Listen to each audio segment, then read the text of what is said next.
daily broadcast where we connect you with what God's doing around the world. My name's Adrian Gardner, and have my friend Joe Bridi with me today. Joe lives in Beirut, Lebanon. Hi, Joe. Welcome. Hello, Adrian. Hopefully the internet will cooperate. This is a conversation we started last week, and we lost Joe partway through, but we're hoping for better connection today. Hopefully, yes. So again, Joe lives in Beirut, Lebanon, as CBM National Field Staff. Lebanon's a country where CBM has been partnering for a number of years. It's a country that seems to have had many crises over the past number of years. First with the refugee crisis and the influx of many Syrian refugees, financial crisis that started last fall, and devaluation of your currency, and now COVID-19 on top of that. Joe, I was reading a couple articles this past week, one talking about the first case of COVID-19 in a Palestinian refugee camp. The other, an estimate that upwards of 75% of the population of Lebanon actually could be in need of financial aid. How are you, in the midst of that context, how are you seeking to bring hope through your local church? Well, as you've said, Adrian, it's been really hard for the past 6 to 8 months, starting from October.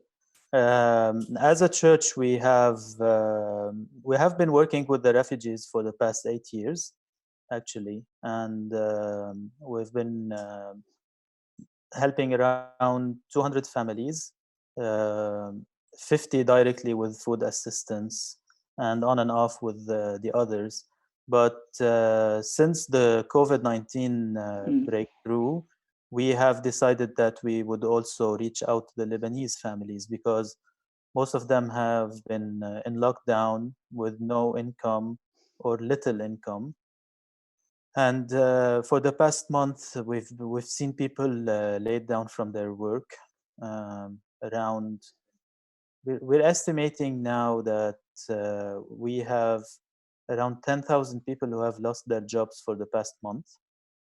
Wow. Mostly in the hospitality sector, hotels, restaurants, because they've been closed since October, actually, or partly closed. So it's a problem, but we as a church are always trying to find a way where we can step in and help with whatever we have available.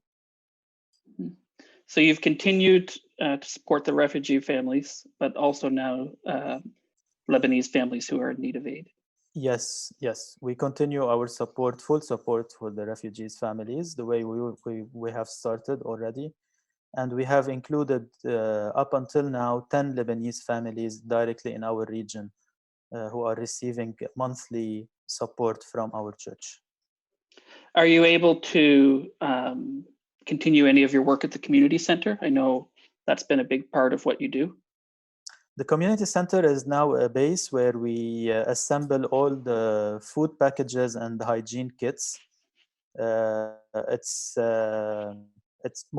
busy 2 days a week, where we either do some distribution from the center, although we don't like to invite people to come in, and do the packaging whenever we are available or ready to go there.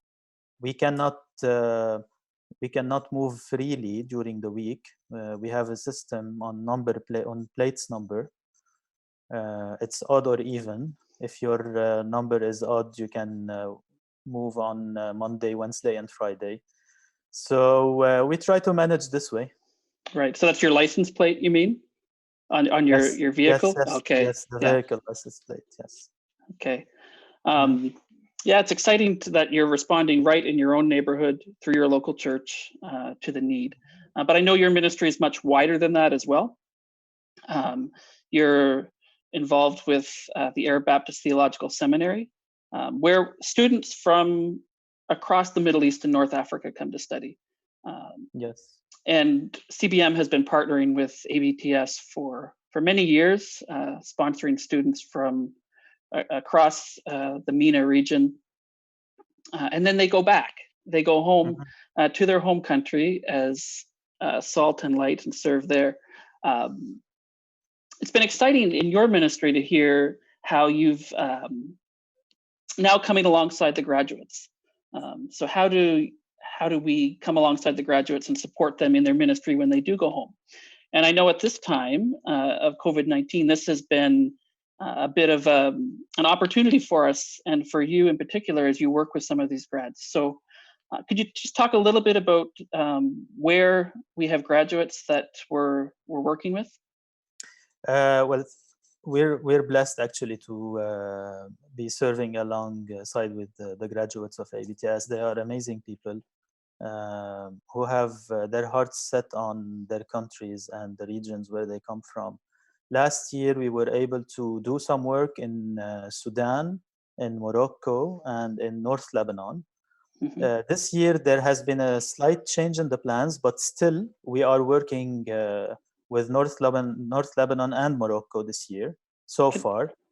Yeah, just let me interrupt for a second, Joe. I should have mentioned as well, one of the reasons that ABTS is so strategic in Lebanon, in Beirut, is that it's one of the only places in the Arab world where people of Muslim background can study theology legally. So that's why students from across this region come, experience discipleship, formation, theological education, Yes. are equipped and then sent back. And now, as you say, we're walking alongside them as they go back to their home countries. Yeah. Sorry to interrupt. I just wanted to make sure I it's very important. That. Yeah, it's very important, Adrian. Thank you for mentioning this. And so this year, because we're trying to do things differently due to the COVID-19 issue, we are working in North Lebanon, where we have, as CBM, supported a project of food vouchers and hygiene kits. I just got the report yesterday. Our graduates or ABTS graduate in North Lebanon was able to serve along with his team around 70 families. Wow. of the neediest families in North Lebanon. That's between Lebanese and Syrian refugees, of course. That's food assistance? Yes, food and hygiene assistance. Yeah. And as he said in his message yesterday, it was an opportunity for them to reach out to the Lebanese families, actually. The area there is a strategic area.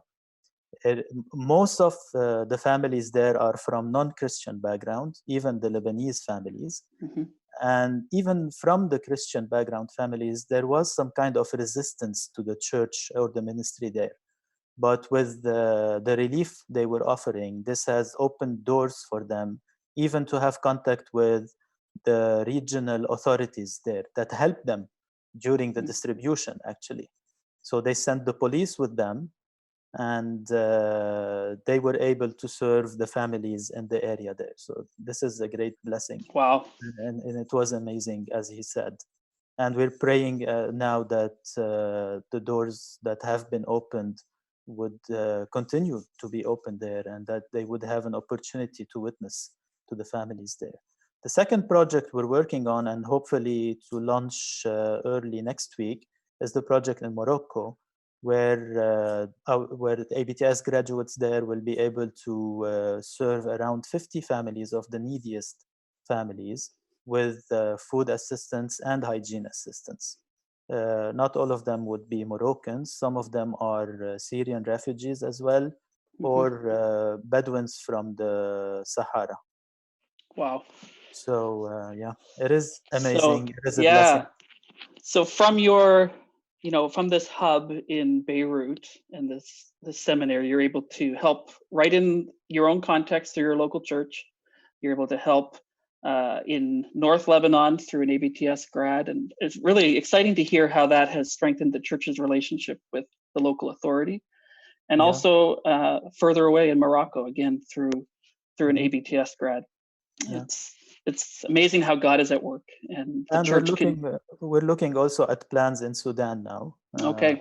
It will be a little bit hard, but due to the travels interruptions, and we cannot easily work with our partners there unless we are on the ground. there are some restrictions, financial restrictions mostly. So, Okay. but we're praying and looking forward to the new plans coming up from Sudan this year. As you know, as the church demonstrates and proclaims the gospel in this really difficult time throughout that region. Exactly. Joe, I want to, there's quite a few people that want to say hello to you. Okay. So I think you might know this first one, Alexi Bridi. I suspect she may live in the same house as you. She says, hi, Joe. Sonia Tetley, our new CBOQ Ontario rep, says hi. Nancy Webb says hello. Paul Middlestead, my pastor, says, hey, Joe, I'm seeing you these days almost as much as when I was in Lebanon last year. Be blessed. And Estella Ing continues to be a faithful watcher of CBM Calling. Wow, there's all kinds of people that want to extend their greetings. Shirley Pierce, I know, is a member from Step Church with Lebanon, Emmanuel in Truro, Nova Scotia, says, greetings from Norm Pierce. Norm was with me the year we traveled to Lebanon. Okay, yeah. And Randy, our Atlantic rep, says he remains touched by the work he saw in the refugee areas in the Bekaa Valley. Yeah. So hi, Joe, everyone. Joe, I hope you feel the support and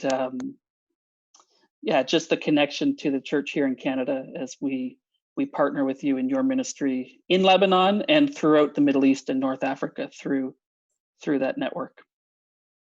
We do, Adrian. Thank you. That's good. If you'd like to learn more about Joe, his ministry, if you'd like to support him or send him a note of encouragement and prayer, you can do that through our website, cbmin.org, and go on his page. The details are all there. Joe, as the church here in Canada, how can we be praying for you and the people you work with as you respond? Yeah, as you've mentioned earlier, Adrian, the situation in Lebanon is very hard these days, especially on the economic and financial side. Our currency is devaluating, and this is creating too much trouble for people, especially when we go to the supermarkets and want to buy stuff. So, and with people losing their jobs, it's getting harder and harder. So please pray for guidance and wisdom for our leaders, that they would be able to get the country out, or at least help the country move out smoothly from this situation. It's because, as you've mentioned, maybe 75% of the Lebanese would need help in the next month. Wow. In the next 30 days from now, if the situation stays like it is now. And it's something that we have never witnessed in Lebanon since World War II, actually. Even during the Civil War, the situation wasn't that bad. So please pray for our leaders, for wisdom for them. Pray for our people also, because as the finances and the economic station gets worse, this is going to create many problems maybe between people. Everybody knows that when there is an economic crisis, crisis will follow up, and things will emerge. It's very easy in Lebanon to get into a war because of the different sectarians groups. So this is an item for prayer too, and especially for the refugees. Their situation is very hard, actually. Today I was at the center. We were doing some distribution, and out of the 25 or 40 families that came and pick up their vouchers, 3 of them have been kicked out from the home, the houses, small rooms they were renting actually, and now live in makeshift tents in some places around. So it's gonna be really hard on the refugees in the next coming days too. Wow. Yeah, we, on behalf of your supporters here, be assured of our prayers for peace in your region, and also for just the incredible need that the church will continue to be able to respond in that. Yeah. I guess there's more people here that want to say hello to you. So Gail says hello. Gordon Dickinson, who was also on that trip with me, says hello. And Marilyn Phillips from your partner church in First Regina sends her greetings and says, great to see you. Joe, we are praying for you. We thank you for the way you're serving on our behalf in Lebanon. And please extend our greetings and prayers to all of your colleagues and church partners throughout the region.